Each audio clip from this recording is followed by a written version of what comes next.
அனைவருக்கும் இனிய ஆங்கில புத்தாண்டு நல்வாழ்த்துக்கள். பிறக்கும் இந்த புதிய ஆண்டில் உங்கள் வாழ்வில் மிகுந்த சந்தோஷமும் வளமும் பெற்று புதிய இலக்குகள், புதிய வாய்ப்புகள், புதிய வெற்றிகளுடன் இந்த 2024ஆம் ஆண்டு அமைய எல்லாம் வல்ல இறைவனை வேண்டி விரும்பி கேட்டுக்கொள்கிறேன். நிகழும் ஸ்ரீ மங்களகரமான சோபகிருது ஆண்டு ஜனவரி மாதம் 1ஆம் தேதி மார்கழி 16 அன்று பஞ்சமி திதியில் மகம் நட்சத்திரத்தில் கௌளவம் கரணத்தினில் சித்தயோகம் கூடிய நன்னாளில் இந்த ஆங்கில புத்தாண்டு பிறக்கின்றது. புத்தாண்டின் கிரக நிலைகளை ஆராய்ந்து பார்க்கும்போது குரு பகவான் மேசராசியில் வக்ர நிவர்த்தி அடைகிறார்.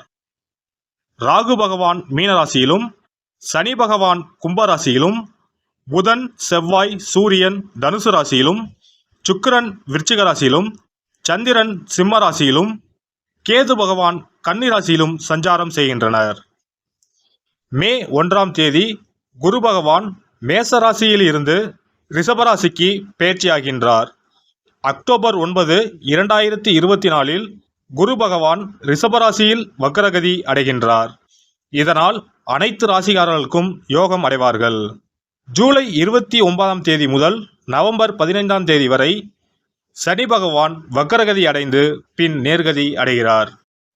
விவேகத்துடன் செயல்பட்டு வெற்றி வாகை சூடும் மகர ராசி அன்பர்களே, உங்கள் ராசியின் கிரக நிலைகள்: குடும்பஸ்தானத்தில் சனி பகவானும், சகோதரஸ்தானத்தில் ராகு பகவானும், சுகஸ்தானத்தில் குரு பகவானும், அஷ்டமஸ்தானத்தில் சந்திரனும், பாக்கியஸ்தானத்தில் கேதுவும், லாபஸ்தானத்தில் சுக்கிரன் புதனும், போகஸ்தானத்தில் சூரியன் செவ்வாயும் உள்ளனர். குரு பகவான் 5ஆம் பார்வையாக சிம்ம ராசியையும், 7ஆம் பார்வையாக துலாம் ராசியையும், 9ஆம் பார்வையாக தனுசு ராசியையும் பார்வையிடுகிறார். சனி பகவான் 3ஆம் பார்வையாக மேச ராசியையும், 7ஆம் பார்வையாக சிம்மம் ராசியையும், 10ஆம் பார்வையாக விருச்சிக ராசியையும் பார்வையிடுகிறார். பிறக்கின்ற ஆங்கில வருட புத்தாண்டில் இருக்கக்கூடிய கிரக நிலைகளின் அமைப்புக்கு ஏற்ப வாழ்க்கையில் இனி வரப்போகின்ற நாட்களில் ஏற்படும் சுபம் மற்றும் அசுப பலன்கள் என்ன என்பதை நாம் அறிந்து கொள்வோம். முயற்சிக்கு ஏற்ப முன்னேற்றம் பிறக்கும். உறவுகளுடன் அனுசரித்து நடந்து கொள்வது நல்லது. சோம்பலால் சில செயல்களில் தாமதம் ஏற்படும். மறதி சார்ந்த பிரச்சனைகள் தோன்றி மறையும். எந்த சூழ்நிலையையும் சமாளிக்கும் தன்னம்பிக்கை உண்டாகும். சுகபோக விஷயங்களில் நாட்டம் ஏற்படும். சமூக பணிகளில் இருப்பவர்களுக்கு செல்வாக்கு அதிகரிக்கும். உடன் பிறந்தவர்களின் மூலம் அனுகூலம் உண்டாகும். பலதரப்பட்ட மக்களின் தொடர்பு கிடைக்கும். வழக்கு சார்ந்த பணிகளில் எதிர்பார்ப்புகள் நிறைவேறும். வெளிவட்டாரத்தில் செல்வாக்கு அதிகரிக்கும். மனை சார்ந்த செயல்களில் ஆதாயம் உண்டாகும். குடும்ப உறுப்பினர்களின் ஒத்துழைப்பு கிடைக்கும். பயணங்களின் மூலம் புதிய அனுபவம் ஏற்படும். தொழில் நிமித்தமான புதிய சிந்தனைகள் உண்டாகும். அரசு தொடர்பான பணிகளில் காலதாமதம் ஏற்படும். உடல் ஆரோக்கியம்: உடல் ஆரோக்கியத்தில் அவ்வப்போது சிறு சிறு இன்னல்கள் ஏற்பட்டு நீங்கும். சிந்தனையின் போக்கில் கவனம் வேண்டும்.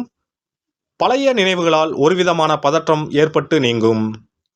தியானம் மற்றும் சிறு அளவிலான உடற்பயிற்சிகளை மேற்கொள்ளவும், வாகன பழுதுகளை அவ்வப்போது சரி செய்து கொள்ளவும். பெண்களுக்கு சகோதரர் வழியில் மகிழ்ச்சியான செய்திகள் கிடைக்கும். சிறுதூர பயணங்களின் மூலம் புதிய அனுபவம் ஏற்படும்.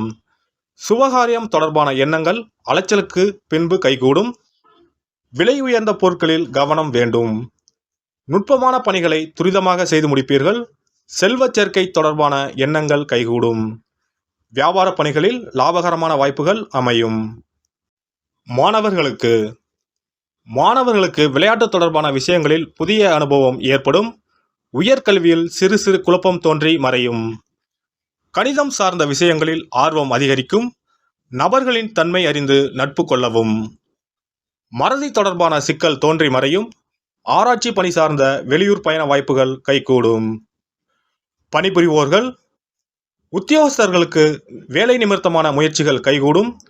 எழுத்து சார்ந்த துறைகளில் புதிய வாய்ப்புகள் கிடைக்கும். புதிய பொறுப்புகளின் மூலம் மதிப்பு மேம்படும். சக பணியாளர்களிடம் பொறுமையை கையாளவும். மற்றவர்களை பற்றிய கருத்துக்களில் கவனம் வேண்டும். அறிமுக நபர்களிடம் தனிப்பட்ட விஷயங்களை பகிர்வதை தவிர்க்கவும். வெளியூர் பணி வாய்ப்புகளில் சிந்தித்து செயல்படவும். வியாபாரிகள், வியாபார பணிகளில் உழைப்புக்கு ஏற்ற லாபமும் முன்னேற்றமும் உண்டாகும். வேலையாட்களிடம் அனுசரித்து செல்வதன் மூலம் ஒத்துழைப்பு அதிகரிக்கும். வர்த்தகம் தொடர்பான பணிகளில் ஆலோசனை வேண்டும். கூட்டாளிகளின் எண்ணங்களை புரிந்து செயல்படுவீர்கள். கூட்டாளிகளிடம் பொறுமையை கடைபிடிப்பது நல்லது. அரசு தொடர்பான பணிகளில் சூழ்நிலைக்கு ஏற்ப செயல்படவும். கலைஞர்கள், கலை சார்ந்த துறையில் புதுவிதமான மாற்றங்களை செய்வீர்கள்.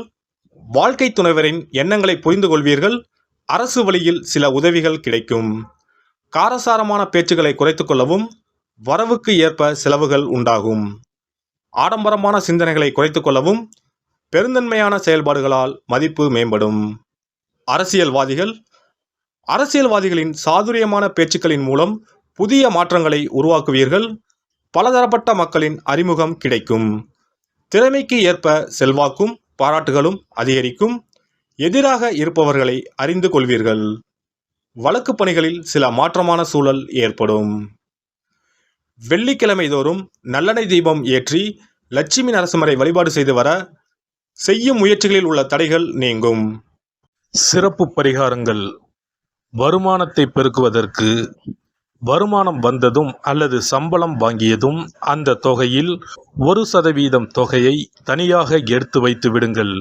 அந்த பணத்தில் பாலால் செய்த இனிப்பு வகைகள், வாயில் போட்டாலே தித்திப்புடன் எளிதில் கரைந்து வாயிற்குள் போய்விடக்கூடிய இனிப்பு வகைகளை வாங்கி ஆதரவற்றோர், சாலையோர பணியாளர்கள், தூய்மை பணி செய்வோர், ஆதரவற்ற நிலையில் வறுமையில் வாடும் குழந்தைகள் மற்றும் தொழிலாளர்களுக்கு கொடுங்கள். மகிழ்ச்சியுடன் உங்கள் கைகளால் இனிப்புகளை கொடுங்கள். இப்படி செய்வதால் சனி சுக்கிர யோகம் உண்டாகும். இதனால் வருமானம் பெருகுவதுடன் கையில் பணம் சேர்ந்து கொண்டே இருக்கும். வருமானத்திற்கு தடையோ பஞ்சமோ வராது. ஏதாவது ஒரு வகையில் பணம் வந்து கொண்டே இருக்கும்.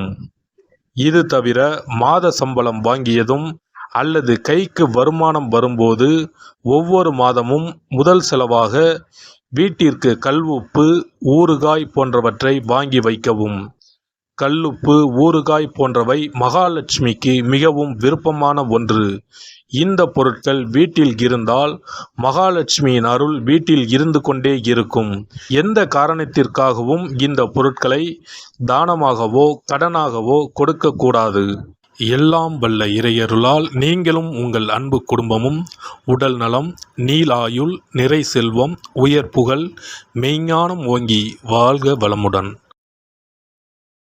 இந்த வீடியோ உங்களுக்கு பிடிச்சிருந்தா லைக் பண்ணுங்க, ஷேர் பண்ணுங்க அண்ட் சப்ஸ்கிரைப் பண்ணுங்க. பக்கத்துல இருக்க பெல் ஐகானை கிளிக் பண்ணுங்க. நன்றி, வணக்கம், வாழ்க வளமுடன்.